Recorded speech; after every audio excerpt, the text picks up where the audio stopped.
Hi, welcome to the third part of our Wikipedia editing training. In this section, we're going to talk about actually doing some of the edits for the articles and the pages that are on Wikipedia. In the first part, we talked about some editing basics and some rules for Wikipedia. And in the second part, we talked about creating your user page. So if you haven't done those, go back and do those first, please. But then once you have, it is time for us to start editing articles. So for the first step, we're going to pick out the article that you want to work on. Then we're going to assign the article to yourself. Then we're going to take a look at the talk page and decide what changes we're going to make on that page. So to pick an article, we're going to go to the article tab on the dashboard. You should have your dashboard already open, but if you don't, you can go to the LibGuide page for this event. Go down here to join our event, and when you click on that, it'll take you into the dashboard once you're registered for the event. So we're going to pick your first article to work on. So we're going to go across here to the articles tab, go to available articles, and then we can take a look at some of these articles and decide which one you want to work on. I mentioned before that we're mostly going to stay with the stub class, the start class, and the class C articles, because those are the ones that have the most room for improvement, where we can make the most impact today. Some of those ones that already have a higher classification have a lot of editors who've been working on them for a long time, a lot of people who've been reading pretty extensively on those topics, a lot of people who are following those articles who might, remove your edits if they don't approve of them, or it could cause like a problem if you start editing while they're editing. These ones are much more likely for your edits to stick and to have a higher impact. So when you're looking on here, you can click and it'll take you into the pages, so you can look and see what they look like now, see if it's something that you think you can add some significant contributions to. You can look through a few of them. See, this one's very short and it has a lot of references. So you might be able to start by clicking one of those references, reading it, and adding some more content here, adding another whole section or something. It's also missing its info box, so you could put an info box in this one as well. Once you pick the article that you want, you just go to select. Once you select the article, let's go ahead and select this one. This green bar appears that says this article has been assigned to you. Once it's been assigned to you, then it's not in the queue anymore, so you don't have to worry about someone else working on it at the same time you are. And it will be assigned just to you. From there, you're going to go into your article, and we're going to take a look at the talk page to figure out what other people have already pulled as a piece of this that needs to get worked on. So I don't know if you've ever noticed it before on Wikipedia, but all of the articles have a talk tab right next to them. So you can click on the talk tab and see what people are already saying and what people have already been working on this article. So you can see down here, this person wants somebody else to check the edit that they made to see if they, if they think it's accurate. You can see that this article is on the watch page for these projects, that these people from these projects are also working on this particular one. So you can read through and see what other people are suggesting be done to this article, or what they may have started and not gotten it done to finish. So once you pick your article, assign your article to yourself, and then read the talk page and see where you need to go from there. You're going to want to use some sources, obviously, right? So I've provided for you some links on the LibGuide page to some sources that might be helpful to you. Or you may need to look in the Mardigian search to find your own sources, or even go into one of our library databases. So if you go back here to the LibGuide, under this tab, resources for information on women in STEM, or if you just follow down here to our next step, find the resources you need to make your edits.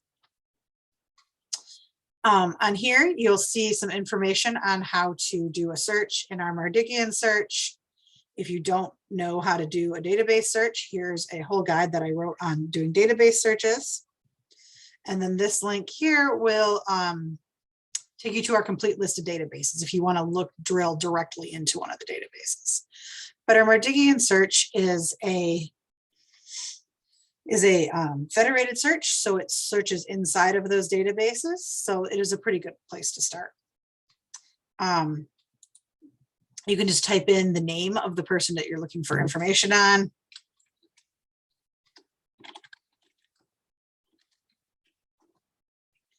And it will pull up lots of results of places, sources for information on that person. In fact, it's going to pull up way too many. 2,000 is too many. If you're in the library in person, you can look at all of the ones that are in print as well as the ones that are available online. These appear to mostly be online. Here it says journal article, full text online. If it was a print book, it would say the call number, so where you'd find it in the library. But if you click the box here that says full text online only, that will help make sure that you're only getting things that you can actually read right now.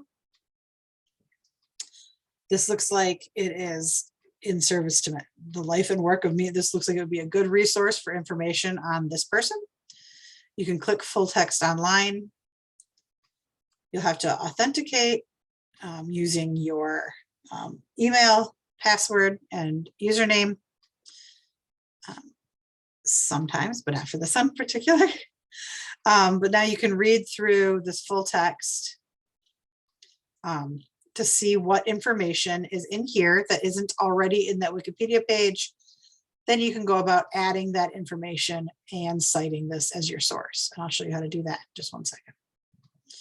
So the next step you're going to want to do is find some resources for information on your subject.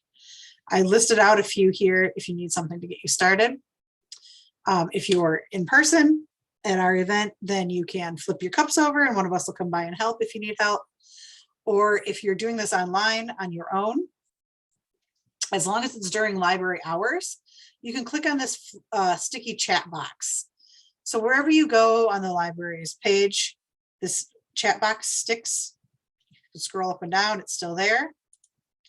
You click on that, and you can type your question into here and you will get a response from myself or one of my colleagues. One of the other reference librarians is generally on during our open hours. So you can get a response there. All of us are good at helping people find sources that they need for information. So you can just say, I need information on this person, and whoever is on the other end can help you find it. Okay, so then we're going to decide if we want to edit in Visual Editor or Wiki Markup. I would suggest that you use Visual Editor if you can. Some areas like the info boxes you can only do in markup.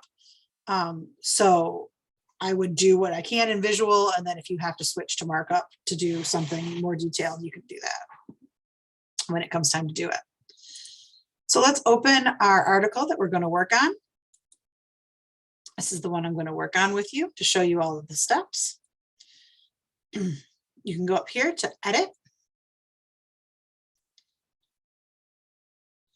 And then this little pencil here, you can choose source or visual editing.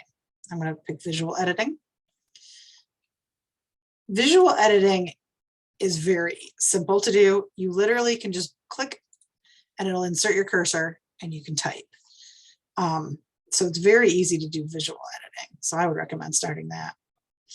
Okay, so we clicked the edit tab and we got ready to start. So the one tip is to remember the guidelines for adding content that we went over in the first video. Use objective language, use verifiable facts and sources, cite your sources with your citations, and remember to rephrase things into your own words and to give your own explanation of it, though not your own opinion. Okay, so let's talk about the steps to making edits. You click the edit button like we just did, and then as I was showing you, you can just free type into, if you're using Visual Editor, you can just free type. You just move your cursor to where you want, say, oh, actually, it wasn't January. Where'd they get that information, right? And then you could literally just highlight it and say,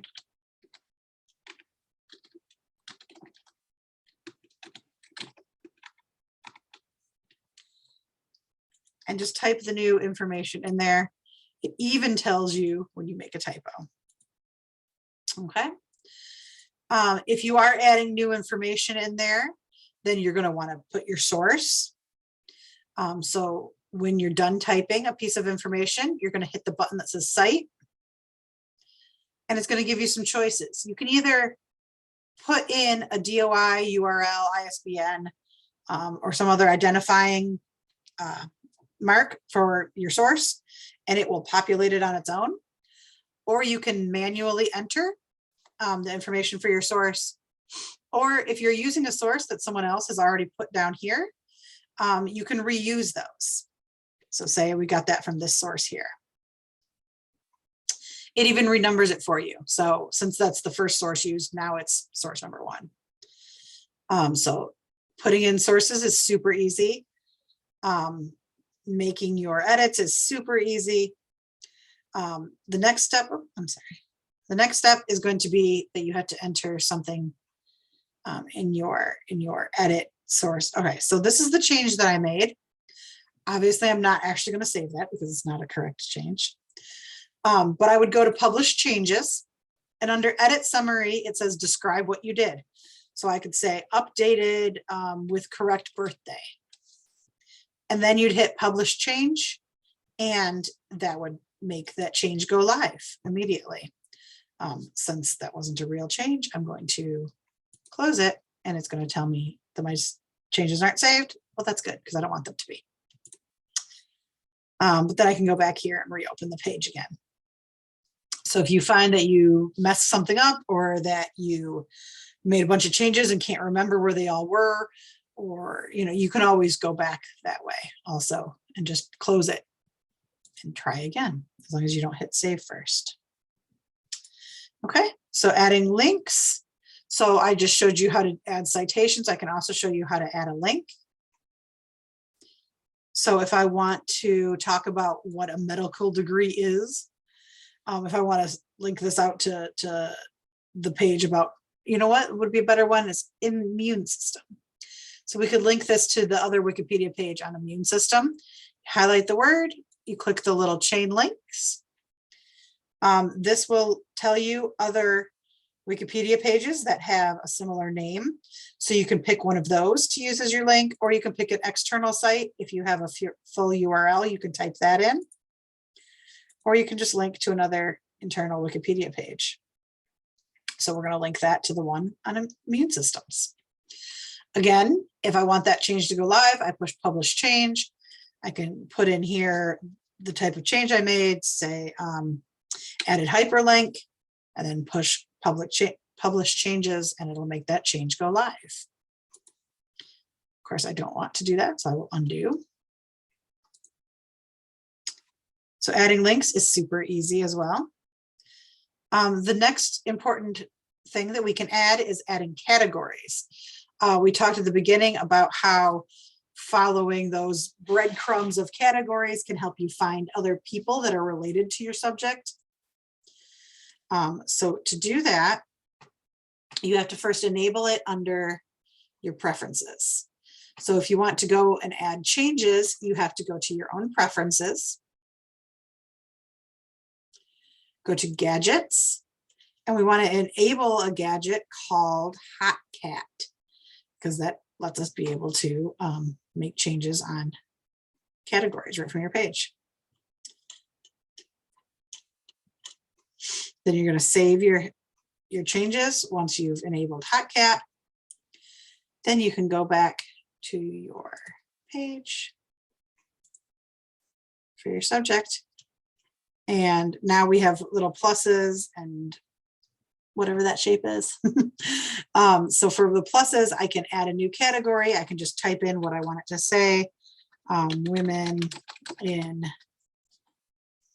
this is mathematics, correct? No, in immunology.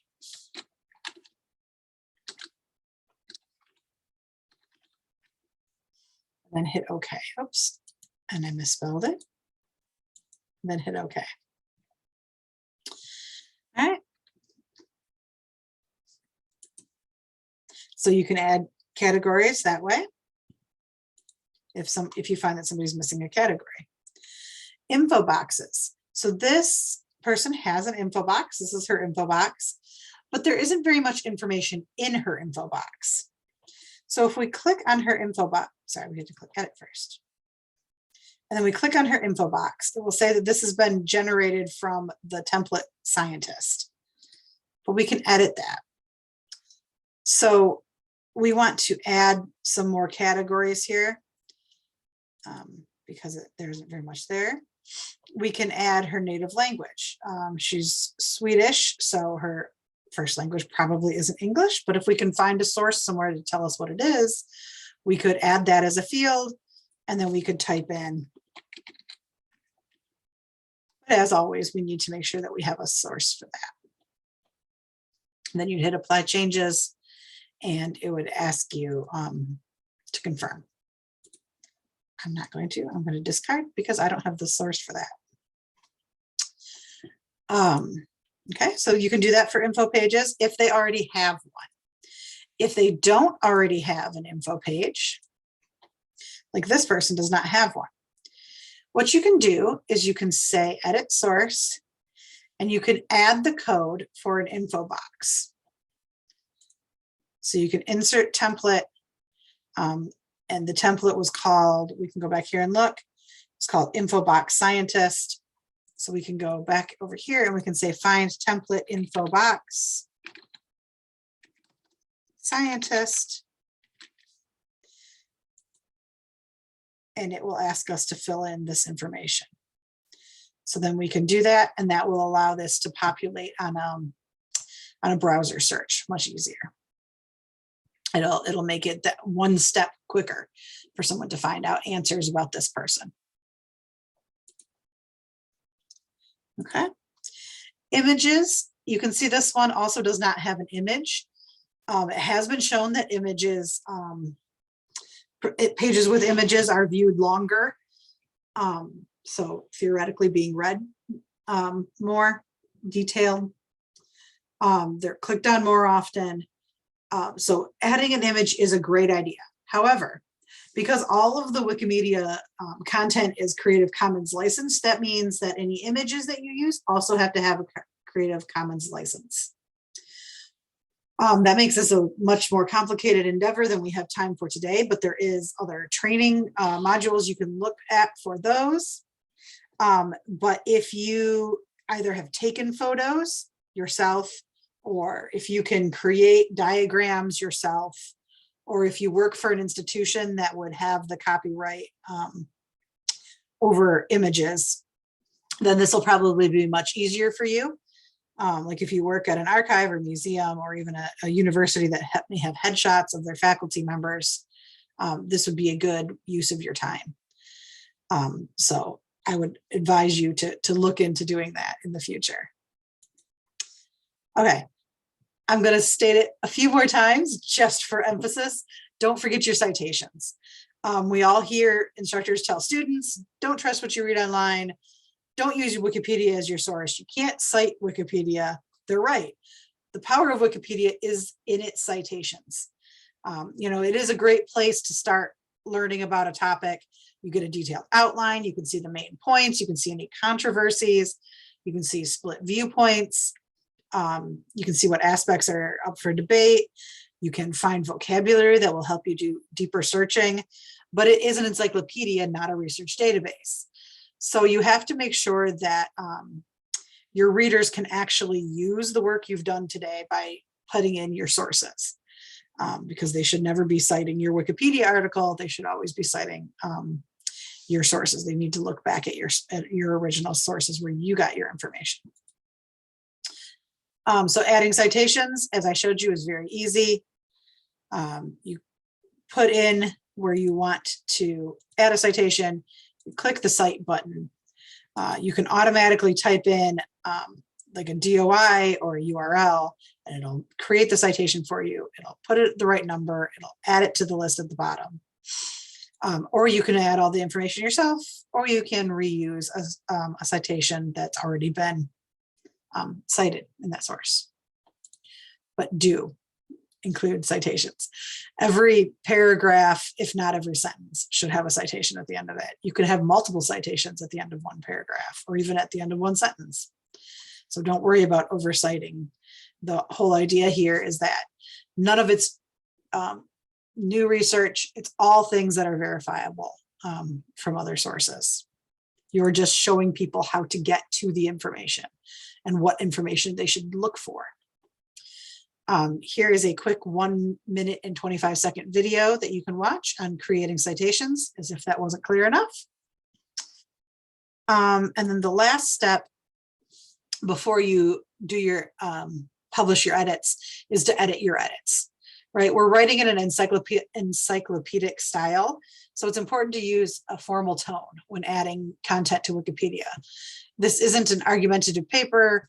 It's not an opinionated writing. It needs to be straightforward and just facts. So here's an example of what appropriate encyclopedic style, looks like and reads like, and then a list of tips on things to make sure you do.